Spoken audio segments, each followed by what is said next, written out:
Welcome back to the Authenticity Calling podcast. I am your host, Relitsa Spasova, and today we have a very special guest, Pooja Garg. Welcome to the podcast. Thank you. It's so good to be with you.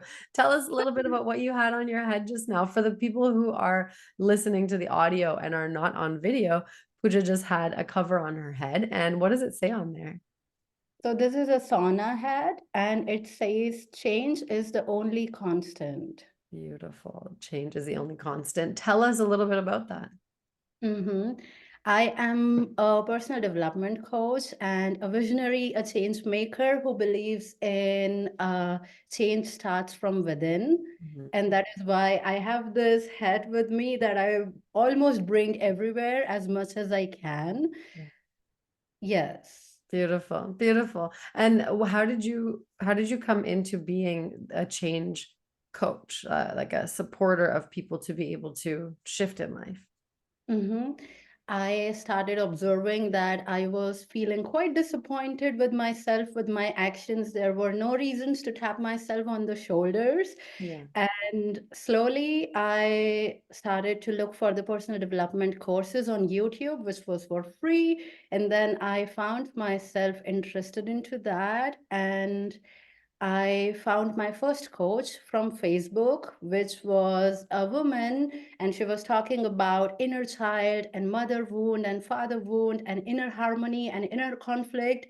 I did not understand any of that at that moment. It was like 5 years ago. However, her energy was really inviting me. And then I wrote her a message that I have no idea about what you do. However, I would love to meet with you for a coffee and just talk about what can we do together. And then we met in a cafe, and I like spilled all of my beans, which I don't do usually because it was quite some personal story, some trauma experiences that I shared with her, Yeah. which was already soul soothing and nourishing Yeah. to open myself in front of a stranger, which I'm meeting for the first time. At a coffee shop of all Coffee places. shop. Yeah. Yes. And Yeah. then she introduced the program that she thought would be beneficial for me. I Mhm. said, I don't have money at the moment. However, I feel a yes from my heart Yeah. and from my tummy. Yeah. And my mind wants to do some logistics, how I can prepare the money and all of it. So I took like maybe a month or something to finally say yes to her. And it was one of my best decisions that I took.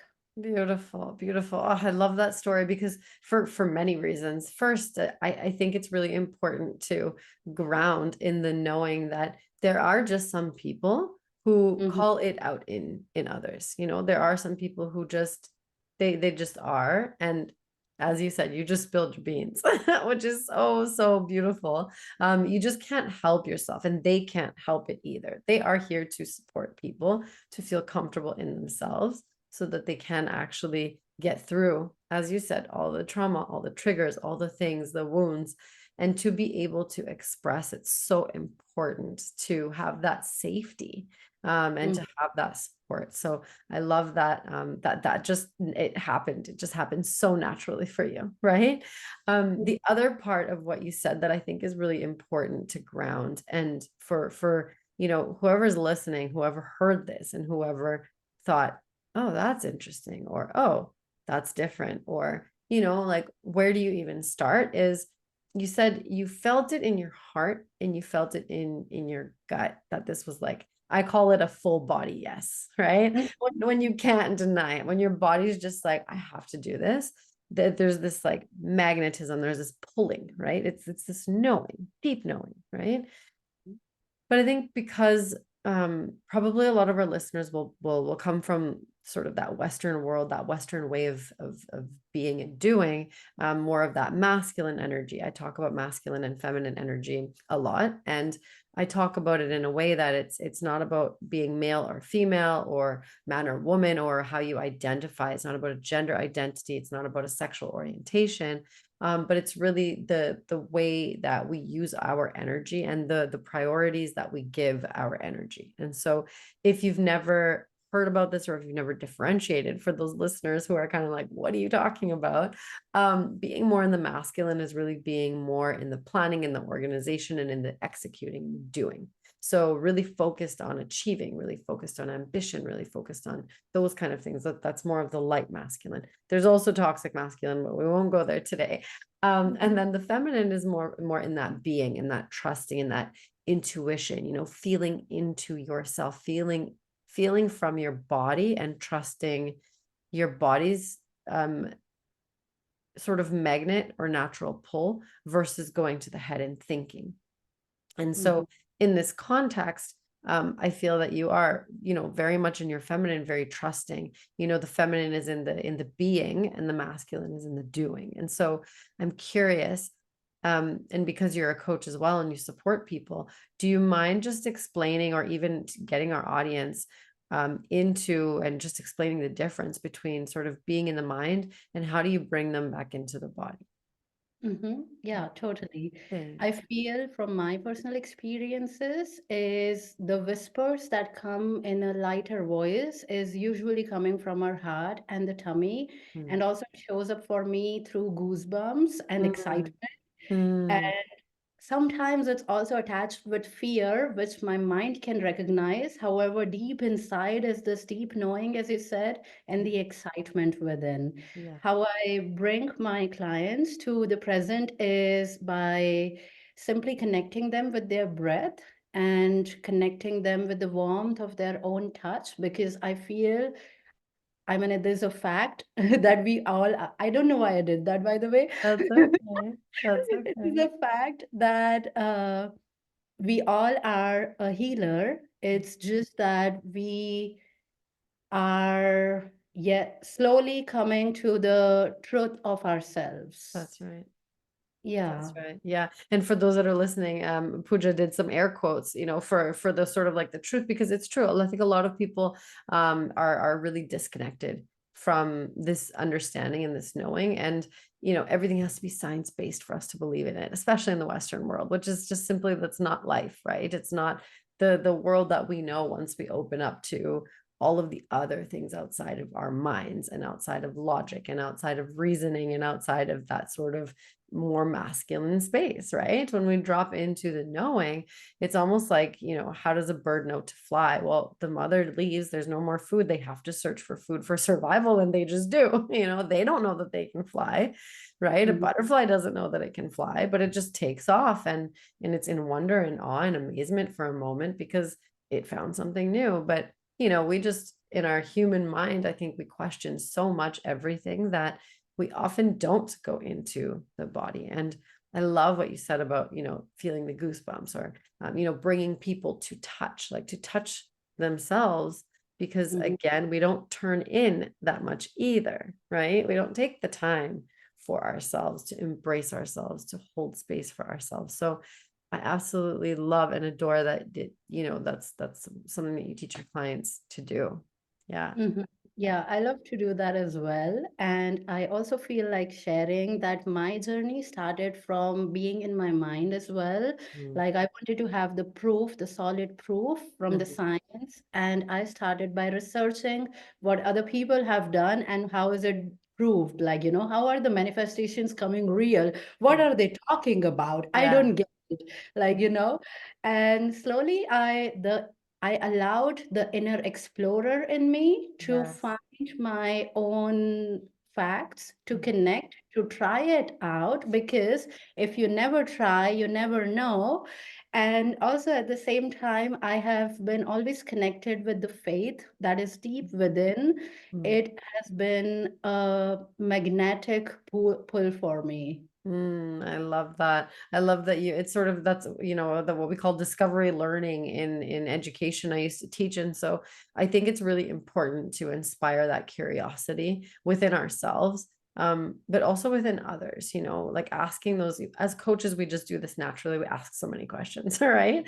But I think even with people that we connect with, I think we can be a lot less assumptive, like, making assumptions about people based on their job, based on how they present themselves. There's so much going on, I think, in everybody's world, Mm, that it's really a great opportunity to get more curious just with life.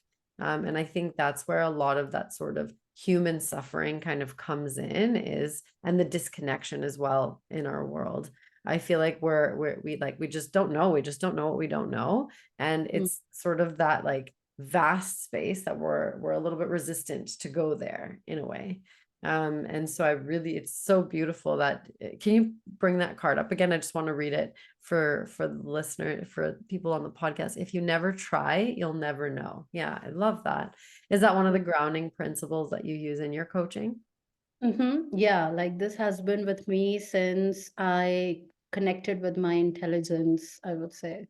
Beautiful. I connected with your intelligence. Can you take us on that journey, and kind of where did that start for you, and how did you come to that? I call it, sort of connecting with our gifts and connecting with our that inner knowing and that inner calling. Really, the Authenticity Calling podcast is all about that, right? Connecting with self.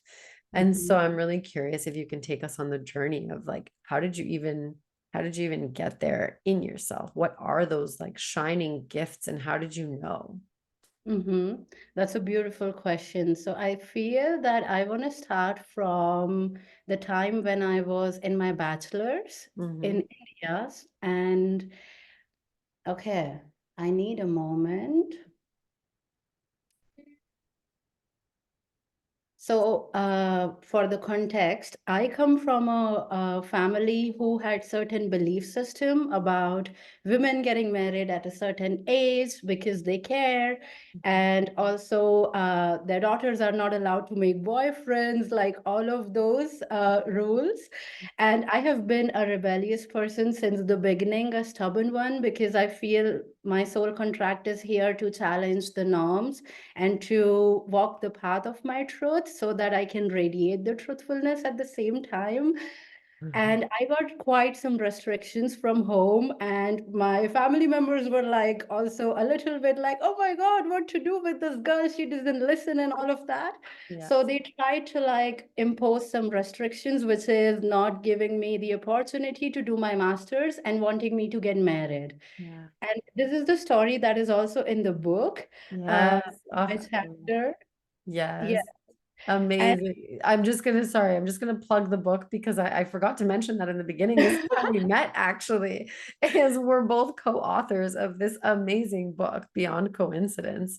And Beyond Coincidence is really the stories of visionaries who have sort of found the path of synchronicity and continue to create it, continue to live in it all the time, right? And so we're telling our stories of how that even began, how that started, what that looks like.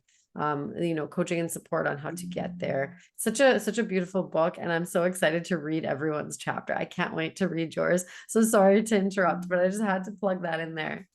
no problem at all. That was important. Thank you for bringing that in. Yeah, so when I had the restrictions from the family about not having to do my master's, I Mm, started connecting with the quotes and the wisdom nuggets from Pinterest. And I was also reading a lot of religious books because I knew deep inside that there was something that was calling me. However, I had no idea what was mhm, it. mhm. And I just simply followed the whispers that were coming in secretly. Yeah. And I feel like the quotes from Pinterest have really channeled my activation in me of my sacred intelligence, because I was always called to look for, okay, what are the old people saying about life? What are the lessons that they want to teach to the young ones? What are the wisdom nuggets? Like I was always into those realms, or Yeah. most of the time, especially before sleeping at night. Mm, I think that mm, has also rewired my brain in a positive way. Like after coming here, I live in Berlin now.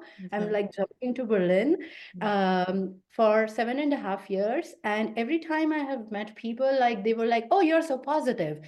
And for me, it is just so natural that I never recognized that. I used to wonder, like, why do you call me positive and wonder and funny? I don't see it in me. Yeah, And yeah. as much as I'm working on myself, like now that I know myself so deeply and widely, I think I understand their perspective as well. You only know what you know. And if you've been this way your whole life, you have no comparison, right? Yeah, Yeah. I love that. So you said something really important that I want to bring sort of the conversation back to. And it's something that I think most of us don't know. And it sounds like you knew very early on. You said your soul contract Mhm. was to challenge the norm and to sort of bring a new way, right? To really question when there is that imposing of sort of that older way or that ancient or that I guess outdated, because evolution is also the only constant. We're going to evolve. If we kick and fight and scream, or if we just go with it, evolution's going to happen, right? We know that. Mhm. And so many people, I think, are in that change resistance. They don't want to accept it. And so it's really interesting. But how did you know what your soul contract was, and when did you learn that? Mhm. I always enjoyed serving people and being an active listener. Also, I remember like there were many individuals that I would meet like first time and they would tell me their deepest secrets. Yeah. And I would wonder like, oh my God, like that was too much because it was also, yeah. So I always enjoyed listening to people and serving people, and I was always listening the phrases, not the phrases, but the feedback that uh, you feel safe. Like it's easy to say our truth to you. It's Mm-hmm. just flowing with you. Mm-hmm. After having completed my coaching journey with my first coach, I started connecting with the sea because in India, I did not get that opportunity. Mm-hmm. And here, after coming to Berlin, I started connecting with water. I had a deep fear with water because I did not know swimming. So the fear is valid. The fear is here to protect us. So the fear was like, oh, you're gonna, if you go in, like the waves will eat you. Like, Yeah. that was a valid fear. And Mhm. then I would look at other swimmers and I would say and think to myself, wow, they're enjoying so much. God, I also want to do that. I also Mhm. want to be like them, like be friends with water. Mhm. So I changed the narrative in my mind, which was, I don't know swimming. I'm afraid of swimming. I'm afraid of water. La, la, la, la. I shifted it to, yes, I am afraid of water. Yes, I feel scared when I'm close to the ocean and listening to the waves. And I am ready to develop my relationship with water. Wow. I am ready to connect with the safety in water and with the flow that I see outside of me. So, Yes. this shift really helped me to connect with the water. Mhm. And after that, I found my second coach. Yeah. And the modalities that she was working with me was family constellations and theta healing. Mhm. And while receiving the coaching, I thought to myself, oh, this is something that I can do as well. Mhm. And I started trying it for my friends, and they were like, that was amazing, Pooja. And I Mhm. was like, wow, what happened? Tell me, because it just came so naturally. Yeah. And I shared all of this process with my coach. And then I asked her, what are the certifications that I can do? Mhm. Because my mind wanted the solid proof, and the world Yeah. wants certification, the stamp. That's They right. don't just want to go with your miracles and the magic, like, That's So I right. was, okay, certification time. And then I started to learn family constellations, theta healing, tarot cards.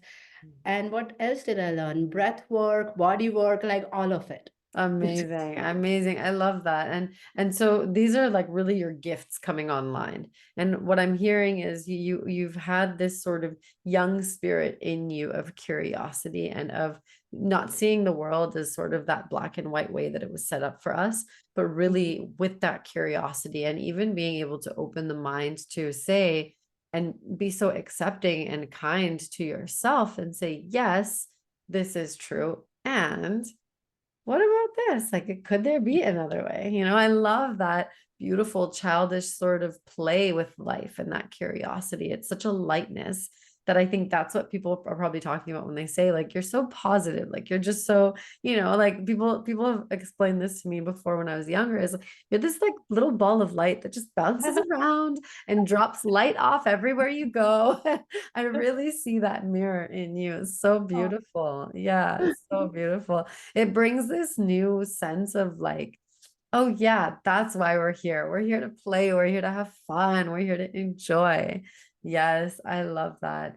And so if you were to leave the audience with something, because you talked about your certifications, and earlier you mentioned that we are all actually healers within. If we were to actually turn in and give ourselves that recognition and really, come full circle, um, what would you say to our audience to kind of support that recognition in themselves as a healer? Is there a practice that you do with your clients or something that you offer just to really get them into that alignment and into that inner knowing? Mm-hmm. I would say that start connecting with only yourself, let's say for 2 months for the beginning, and stop the outside noises in those 2 months. Like give yourself this 2 months. I don't know why 2 months came, but let's start from Trust there. it. Yeah. Yes. And connecting with the breath is the first step, was the first step for me in my journey, because the first started for me was like, I don't even know how to breathe. Am I doing it right or am I doing it wrong? And I would invite all the listeners and like the viewers, if these thoughts come up, like welcome them, don't get afraid of them and don't judge them, because they're coming for a reason. So whenever I feel, am I doing it right or am I doing it wrong? I say to myself, I welcome you, my confusion. I have space for you. I Mm. welcome you, my fear and anxiety. I have space for you. And at the same time, I also let them know that you don't have power over me anymore. I don't give you this power anymore because I am driving now. So please buckle up and Yes. trust me. And then I choose trust again and again and again. Journaling has really been of my friend. That's how I also invited the book. And water connection. So, for example, I have coconut water right now in my wine glass, which I love to do, like blast people's minds sometimes. Yes. I love that. And giving affirmations to the water. So, for example, if I feel I desire to connect with my truth, I desire to be more structured today, I am connecting with my strength. And then I really sit with the water element and breathe in and breathe out and drink with trust. Beautiful. Oh. And setting that intention and really holding, right? Whatever the vessel, whether it's the food that you're praying on, or healers, we do this naturally, sort of the healing touch, it just happens. And so when I say healers, as you said, everyone is a healer. So it's Mm. more when you can actually ground in your trust and in the knowing that it flows through you to do those affirmations. What you drink is the intention. It's so beautiful. And Mm. thank you for sharing that, because it's so important. And yeah, is there more to the practice after that? Mm-hmm. One practice that's coming is whenever I am having food or anything that I'm gonna nourish my body with, I bless the food and I say blessings to everyone who have seen this food and everyone who has helped it to grow, like from the farmers, from Mother Earth, like from for all everyone. I don't even know about all of them, and my intention is to send the blessings and smoothness in their journey as I take this moment with the food. And then I also say blessings to the one who is going to eat it as well. Don't Mm. forget yourself. Beautiful. That is so honorable, because I think a lot of times we forget the bigger web of life. We're so focused on what's right in front of us, what we have to get done, or just we're really very we're really very egotistical, I think, especially in this lifetime. We're very here focused. And I love and honor so much that, yeah, your food didn't just magically appear in front of you. Someone Yeah. had to farm it, you know. Yeah, mother nature and earth, you know, that energy comes from somewhere, and giving that energy back, that gratitude, that appreciation is such a beautiful practice. Mm. Not only for those that are connected, for our world to kind of uplift the energy and to heal, but even for that recognition to receive people's labor, to receive people's, like, you know, the mother nature, the energy of the earth and the nutrients, the just that, you know, and blessing yourself, of course, not forgetting to, you know, turn in and really be grateful. So I just thank you so much for sharing that. It is so, so beautiful. Mm. Mm. I'm really happy to share this practice all the time with every individual that I meet, like most of them. Some people also get triggered with my openness, but now I don't really care Yeah. because I know that, like, I think as soon as I'm getting to my 30s, I am not giving a sheep, which is a blessing. And also at the same time, I'm aware the mission that I'm on here. Like I know what I'm here for. I'm here to massage Mama Gaia, so I'm Yeah. like focused on that. That's right. That's right. I love that. Did you say not giving a sheep? Yeah. I love that. That's so on point. Actually, I've never heard that, but I actually love that, because when we start to worry, that is us being sheepish. It's going into that, like, you know, a little bit of that coward of, oh, there's this truth that I have. And I love that you have like the picture of the lion behind you, and that's really sort of, is that your spirit animal? Yeah, there are many actually. There is also a rabbit, unicorn. So I have the whole animal spirit family with me. Beautiful. I love that. Yes, I love that. And it's so beautiful that you said, you know, you know, I don't give a sheep. I love that. I'll And always I'm remember Pooja, but every time I see a sheep, I don't give a sheep. I'm gonna remember you. actually, a friend of mine gifted me a lighter which says I don't give a sheep. And Mm, from there, I integrated it. And mm. I have a story about I don't give a sheep. Can I share Yeah, it? please. Yes, absolutely. So this friend of mine, we are friends for like 8 years, and I have been like, I'm an empath. I'm an empowered empath now, which I'm grateful about. Before was a disempowered empath, which was overcaring, overtraining, and all of that. Yes, Uh, so with this friend of mine, my pattern have been always like giving, giving, giving, because it was also giving to me, yes, right? yes. And at one point recently, I was asking him, like, don't you feel like asking about how am I doing? Or because you see that I'm going through some challenges, don't you feel about asking, how is my life looking like? Or don't you feel like celebrating my success? And then he said, like, he is the most honest and authentic and transparent friend that I have. That is why, like, we are friends for 8 years now. So he said, I have a lot of shit going on in my life. I don't have space. And Mm, that broke me in that moment, the truth that came from him. And at the same time, this pain was just giving me so much lightness because I could hold this truth because it was just his truth. Like it doesn't have to be a yes man or yes woman or, you know.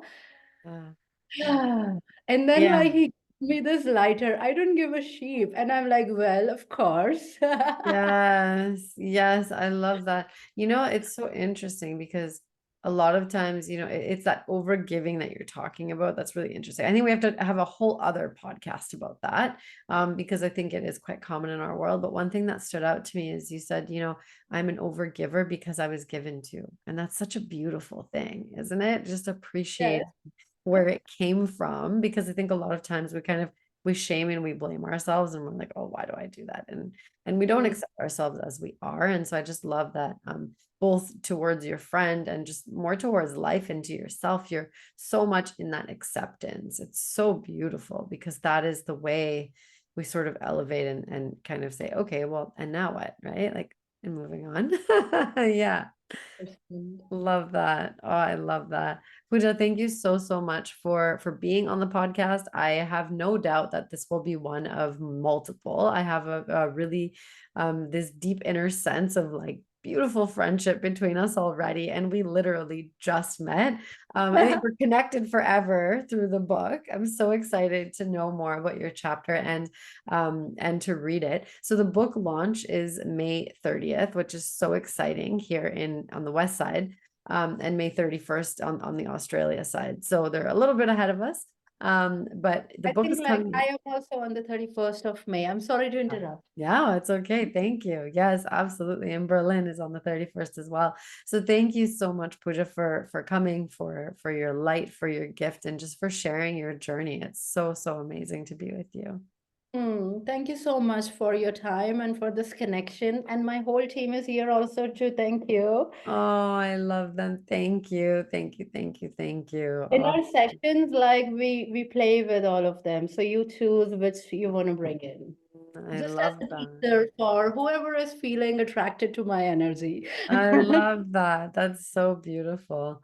Thank you so much, Pooja. And I'll stop this recording, and then we're actually going to talk about your chapter on the fireside chat, which is going to be on the Hill House Facebook. If anyone wants to go and check that out, just look up Hill House. Crystal Hill is the publisher of the book, Beyond Coincidence.